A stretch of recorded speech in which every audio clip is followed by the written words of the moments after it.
উনি উত্তর দিবে। উনি হলো এখন জাহাঙ্গীর কবির। হ্যাঁ, এখন দেখি উনি পারে কিনা।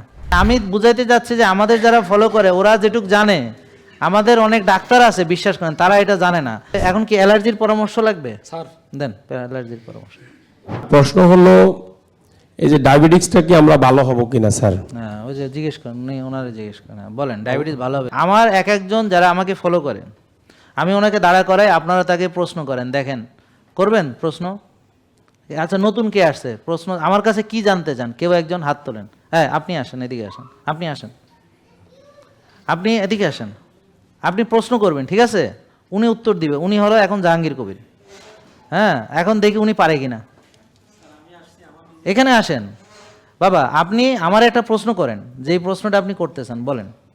স্যার আমার তো নিজের ডায়াবেটিস আছে স্যার, আমি আসছি ওয়াইফের জন্য আর কি, বিশেষ করে স্যার। আপনার ডায়াবেটিস আছে, কিন্তু আপনি এমন ভালো মানুষ যে নিজের ডায়াবেটিস মরে যান কিন্তু ওয়াইফ ভালো হইতে হবে নাকি? ওয়াইফ স্যার অ্যালার্জির জন্য বাঁচতেছে না, চাকা চাকা অ্যালার্জি। অ্যালার্জি, আচ্ছা। আর আপনি ডায়াবেটিস নিয়েও বেঁচে আছেন, এই তো? আমি বাঁচি আছি স্যার। আচ্ছা, যাক আলহামদুলিল্লাহ। তাহলে উনি ওনার দেখেন এরকম স্বামী, আহা আহা আলহামদুলিল্লাহ। কিন্তু উনি যদি ক্যান্সার হয়, ওনার ওয়াইফ কিন্তু কানবে, এবং ওয়াইফ পরে ভিক্ষার থালা নিয়ে বেরিয়ে হবে, ক্যান্সারের চিকিৎসা করতে করতে অবস্থা খারাপ হয়ে যাবে। আমি কি বোঝাতে পারলাম? তাইলে নিজের যত্ন নেওয়াটা ওয়াইফের প্রতি তার কর্তব্য, মানে ওনার ডায়াবেটিস মুক্ত থাকাটা ওনার স্ত্রীর প্রতি ওনার কর্তব্য, নাকি বোঝেন নাই? আর স্ত্রীরও নিজে অ্যালার্জি মুক্ত থাকাটা, আজকে ওনার অ্যালার্জি বলে স্বামী তো স্ত্রীকে পাইতেছে না, এমনি সাকা সাকা হয়ে গেছে, উনি তো ধরবে কি, এমনি সাকা সাকা হয়ে গেছে। হ্যাঁ, অ্যালার্জি তো এমনি সাকা সাকা, তাহলে এই স্ত্রী তো ওনার কোনো আলটিমেটলি কোনো কাজে আসতেছে না, নাকি বোঝেন নাই কথা?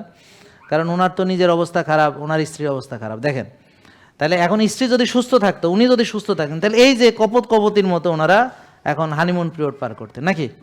ঠিক আছে না কথা? তাহলে এখন কি অ্যালার্জির পরামর্শ লাগবে স্যার দেন অ্যালার্জির পরামর্শ। অ্যালার্জিতে আপনার প্রথমে এই রুটি, ভাত, হ্যাঁ, আলু, মাটির নিচে যা আছে যেমন গাজর, এগুলি আপনি বন্ধ রাখবেন আপাতত।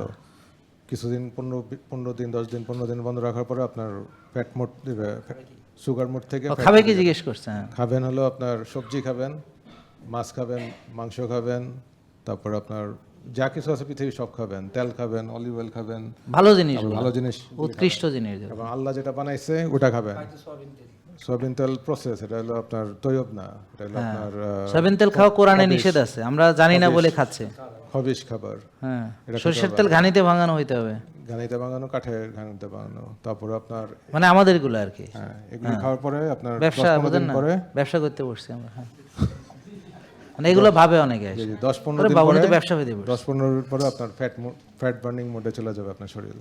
তখন আপনার যে লিভারের সমস্যা, তারপর যা যা সমস্যা, এগুলো ও ফ্যাট বার্নিং করবে তখন। তারপর ওই যে গাট ক্লিন করার জন্য কি কি করতে হবে সেটা বলেন। কফি এনামা লাগবে, কফি এনামা লাগবে, হ্যাঁ। কফি এনামা লাগবে, তারপর প্রিবায়োটিক্স, প্রোবায়োটিক্স, ডিটক্স এগুলো লাগবে। খেতে হবে, তারপর আপনার ব্যাকটেরিয়া খেতে হবে। আর ওনার ডায়াবেটিস ভালো করতে হলে কি করতে হবে? কি খায় উনি? সয়াবিন তেল খায়, ভাত খায়, রুটি খায়, হ্যাঁ এগুলো। সয়াবিন তেল, ওষুধও খান? হ্যাঁ ওষুধ। কত বছর ওষুধ খাইছেন? স্যার আমার তো 10-12 বছর হয়ে চলছে স্যার। 10 বছর খাচ্ছেন, স্যার। ভালো হননি এখনো?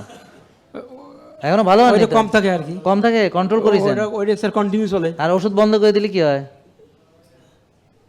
ওষুধ বন্ধ করে দিলে বেড়ে যায়, তার মানে কিভাবে কন্ট্রোল আছে? ও ওষুধ খাইয়েছে, ওষুধ খাইয়ে? আর ওষুধের যে 12 বছর খায় ক্ষতি নেই কোনো ওষুধের? ওই রিঅ্যাকশন তো আছে স্যার। রিয়েকশন আছে? অবশ্যই। যাক, তা তো বোঝে, তাহলে তা তো জ্ঞান বুদ্ধি আছে কিছু। এই বুঝছেন ঘটনা? তাহলে এই যে ওষুধ খায় 12 বছর ওষুধ খেলে এটা রিয়েকশন আছে না, এটার এফেক্ট আছে না, সাইড এফেক্ট আছে না? তা সেই এফেক্ট এখন আস্তে আস্তে আসবে। আপনি একটা সত্যি কথা বলেন তা আপনি কি আগের মতো সবল আছেন না দুর্বল হচ্ছেন দিন দিন? না স্যার, ক্রমান্বয়ে তো স্যার দুর্বল হচ্ছে হচ্ছে না, এটা উনি মেনে নিয়েছে আর কি, বুঝতে পারছেন? তো এরকম আমরা সবাই ওনার মতো দুর্বল হয়ে যাব 12 বছর 20 বছর ওষুধ খেয়ে খেয়ে। এই বুঝছেন ঘটনা? তাহলে আপনি বসেন। হ্যাঁ, আর কোনো কারো প্রশ্ন আছে? আসেন, এদিকে আসেন। আপনি ওনারে প্রশ্ন করবেন, উনি উত্তর দিবে, আপনিও প্রশ্ন করবেন, সবাই। মানে আমি বুঝাইতে যাচ্ছি যে আমাদের যারা ফলো করে ওরা যেটুক জানে, আমাদের অনেক ডাক্তার আছে বিশ্বাস করেন, তারা এটা জানে না। তাহলে আপনিও এটা জানতে হবে। এখন আপনি এসে যে প্রশ্ন করতেছেন, একদিন এখানে দাঁড়ায় আপনার উত্তর দিতে হবে, কারণ আপনি শিখবেন। উনি শিখছে, উনি তো আমি শিখাই নাই, উনি তো শিখছে। উনি থাকে আমেরিকাতে, টেক্সাসে থাকে। উনি এখন আসছে দেশে 5 দিনের জন্য, তাও আসছে আমাদের উদ্দেশ্য করে, জিম করতেছে। সকালে আমার সাথে রোদ পোয়াইছে, সকালে আমার সাথে নারকেলের তেল দিয়ে রোদ্রে ছিল, হ্যাঁ, জিম করছে আমার সাথে উনি, হ্যাঁ। তো এখন আসছে মাত্র 5 দিনের জন্য, এই 5 দিনই জিমে আসবে দেখবেন, এবং 5 দিনই এখানে আসবে। তো ও আসছে শুধু আমাদের উদ্দেশ্য করে, যে আমেরিকা থেকে এখানে আসছে, যে আমাদের জন্য আসছে। এমনি তো অনেকে আসে বেড়াইতে, অনেক কারণে আসে, কিন্তু উনি আসছে এই কারণে। তাহলে বুঝতে পারছেন? তো এরকম উনি আমেরিকায় থাইকা শিখতেছে, কোনো লাইভ মিস করে না, কোনো লাইভ মিস করে না। আপনি জিজ্ঞেস করেন লাইভের কোনো কথা, দেখবেন সব উত্তর দিতে পারবে। তো এরকম আপনারা যদি ওনার মতো হইতে পারেন, তাইলে নিজের সুস্থ থাকতে পারবেন। এই নলেজটা হচ্ছে আসলে, এই নলেজটা উনি পারছে, আপনারা পারবেন না। এই কথা বলে কিরা, এই তোমরা কি কথা বলো, মাইক দাও, এদিকে আসো, আরে মাইক দেন। হ্যাঁ বলেন প্রশ্ন। হ্যাঁ আসসালামু আলাইকুম ওয়ালাইকুম স্যার, আমরা আজকে নতুন আসছি, আমি আর আমার ওয়াইফ। হ্যাঁ তো আমার হলো আজকে 3 মাস যাবত ডায়াবেটিক্স ধরা খাইছে। আচ্ছা, ডায়াবেটিস ধরার পরে আমার শরীরে বিভিন্ন সমস্যা হয়ে গেছে। আরো একটু এদিকে আসেন। হ্যাঁ জি, প্রথমত ডায়াবেটিক্স ধরার পরে আমার ইউরিনে সমস্যা হয়ে যায় এবং আমার শরীরের দুর্বলতা চলে আসে। আমি আগে যেভাবে কাজ করতে পারতাম এখন পারতেছি না। আর আমার ওয়াইফকে নিয়েও আমরা আসছি, তারও আসলে একটু প্যাড হয়ে যাওয়ার কারণে ডায়াবেটিক্সের ঝুঁকি চলে আসছে। তো আমি আপনারা জিজ্ঞেস, এখন সুস্থ থাকতে চান তাই তো? জি আমি এখন সুস্থ থাকতে চাই। হ্যাঁ, জি প্রশ্নটা করেন।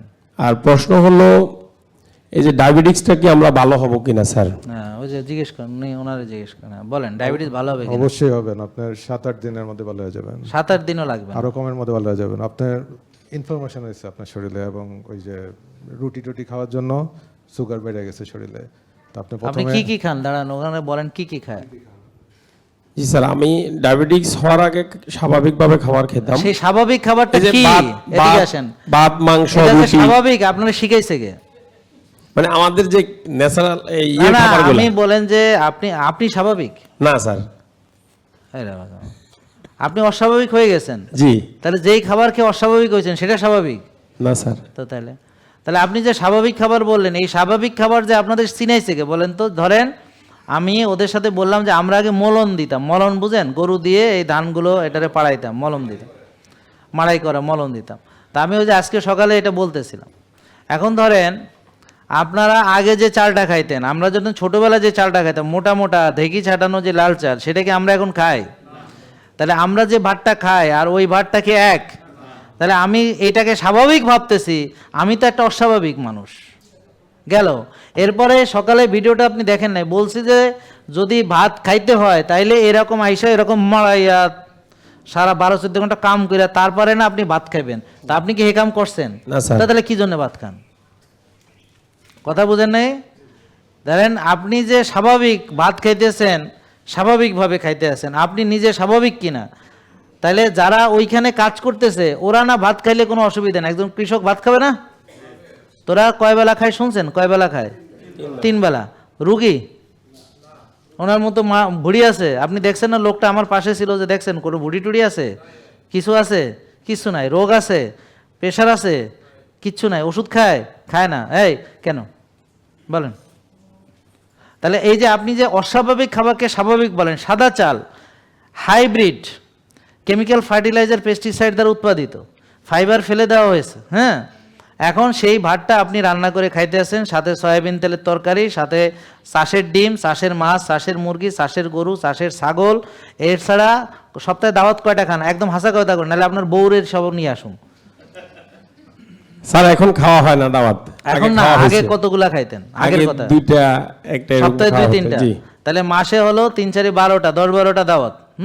তাহলে আগে খাইয়া কেমনে খাইয়া রুগী হয়েছে হেঁটেই তো জিজ্ঞেস করতেছে। এখন খায় না, সামনে খাবে না, সেটা পরের ব্যাপার। আমি কি বোঝাতে পারছি? তাইলে এই যে দাওয়াতগুলো খাইছে, কি খাইছে? মনোসোডিয়াম গ্লুটামেট, ওখানে নানান কেমিক্যাল, নানান ধরনের সুগন্ধি, নানান রকমের এগুলো উপকরণ, যে ওরা যে রান্না করতেছে, সয়াবিন তেল তো আছেই এই গেল। তারপরে আবার বন্ধু বান্ধব মিলে আবার অনুষ্ঠান প্রোগ্রাম, তারপরে বেড়াইতে গেছে। কক্সবাজার গেছিলেন? জি যাইয়া ওখানে যে ফ্রি ব্রেকফাস্ট খাইছেন না, বুফে? জি। কত ঘন্টা লাগায় খাইছেন? একদম হাসা কথা কইবেন, কত ঘন্টা লাগায় খাইছেন? 3 ঘন্টা। 3 ঘন্টা খাইছে। হ্যাঁ, এবার বুঝতে পারছেন? একদম সত্যি কথা বলতেছে, এই ছেলেটা সত্যবাদী মাশাআল্লাহ। হ্যাঁ, 3 ঘন্টা ধরে খাইছে, কারণ ব্রেকফাস্টটা ফ্রি। তো সে কক্সবাজারে গেছে, এখন যখনই শুরু হয়েছে সাথে সাথে গেছে, যাইয়া যতক্ষণ ফ্লাইট কাড়ে না নিছে অতক্ষণ ছিল। তারপর বলতেছে যে হ্যাঁ আমাদের এখন বন্ধ করব, যার যার টোকায় টোকায় নিয়ে ফেলেন। তারপর আবার অনেক কিছু টোকায় আনছে, কিন্তু ওখানে যারা যা খায় তার সে নষ্ট বেশি করে। বলে এটা স্বাদ হয় না, এটা স্বাদ, তোমার পেট ভরে গেছে, আর তো কিছুই স্বাদ লাগবে না। তো যাই হোক, এখন এই হলো অবস্থা। তাহলে এইভাবে সে জন্মদিন খায়, তারপরে মরে গেলে জিয়াপত খায়, বুঝতে পারছেন? তারপরে বিবাহ বার্ষিকী যদি ভুলে যায় তো ওর চাকরি চলে যাবে, শেষ। তা বিবাহ বার্ষিকীতে খায়, বুঝলেন, এরকম মানে জন্ম মৃত্যু বিবাহ সব কিছুতে খায়। এভাবে সে খাইতে আসে কিন্তু কোনো কাম করে না, ব্যায়ামও করে না, টেনশন করে, রাত জাগে, দেরি করে ঘুমায়। তাহলে এখন ডায়াবেটিস কেন হয়েছে আশা করি বুঝতে পারছেন, ঠিক আছে? তাহলে বলেন এখন উনি ভালো হইতে হলে কি কি করতে হবে? তাহলে এখন উনি পরামর্শ দিবে, ডাক্তার সাহেব, রাব্বি ভাই। ভালো হইতে ভালো হইতে হলে আপনার তৈয়ব খাবারগুলো চিনতে হবে। তৈয়ব মানে কি এটা বুঝতে হবে। তৈয়ব হলো আপনার অরিজিনাল খাবার, যেটা আল্লাহ পাঠাইছে ডাইরেক্ট। যে কোনো জিনিস মুখে দিবেন, দেওয়ার আগে চিন্তা করবেন এটা কে বানাইছে, মানুষ বানাইছে না আল্লাহ বানাইছে। ফর এক্সাম্পল, সবচেয়ে দামি বিস্কিট আল্লাহ বানায় নাই, এটা মানুষ বানাইছে, এটা খাইতে পারবেন না। সিঙ্গারা আল্লাহ বানায় নাই, এটা আমরা সোয়াবিন তেলে পাচ্ছি। সোয়াবিন তেল এটা অনেকভাবে চেঞ্জ করা হয়েছে, সোয়াবিন তেলের প্রসেস করা হয়েছে। এটা খেতে পারবেন না। হেক্সেন দিয়ে এক্সট্রাকশন করা হয়েছে, হাই টেম্পারেচার, ডিগাম হাই করা হয়েছে। প্রেসার, তারপর ডিগাম করা হয়েছে, নিউট্রালাইজ করা হয়েছে, ব্লিচ করা হয়েছে, উইন্টারাইজ করা হয়েছে, বুঝতে পারছেন? তো এগুলো তো অ্যাকচুয়ালি অনেকগুলো কেমিক্যাল রিঅ্যাকশনের মধ্যে দিয়ে আসছে, তো সেটা আপনি আপনাকে আপনি জানতে। যদি 5-6টা ওনার ভিডিও শুনেন পুরাটা, তখন আপনার তৈয়ব সম্পর্কে জ্ঞানটা আসবে। আর সে এখন যেহেতু চিনি বেশি, ভাত রুটি ফল দুধ খাইতে পারবে না, তাহলে শাকসবজি খাবে, মাছ মাংস ডিম খাবে। এরপর আর কি কি করতে হবে? তারপরে ভালো ঘুমাবেন, 9টার আগে ঘুমাইতে হবে, ব্যায়াম করবেন অবশ্যই, ব্যায়াম করতে হবে, এবং ওজন নিয়ে ব্যায়াম করবেন। ওজন নিয়ে ব্যায়াম করতে হবে। বেশিরভাগ লেগের ব্যায়ামগুলি করবেন। হ্যাঁ, লেগসে ব্যায়াম করলে তাড়াতাড়ি সুগার ঢুকে যাবে। লেগের মধ্যে ঢুকে যাবে। মানে লেগসের ব্যায়ামে সবচেয়ে বেশি মাসেল ইনভলভমেন্ট হয়, কম্পাউন্ড এক্সারসাইজ। বড় বড় মাসেলগুলো বেশি বেশি চিনি খাবে, আর বড় বড় মাসেল বেশি বেশি চিনি খাবে। রোজা রাখতে হবে। রোজা রাখতে হবে, রোজা রাখবেন। এই কটা আগে মাইনে আসেন, আর উপদেশ দিয়েন না, ঠিক আছে ভাই? জেকে লাইফস্টাইল, ওষুধ মুক্ত সুস্থ জীবন।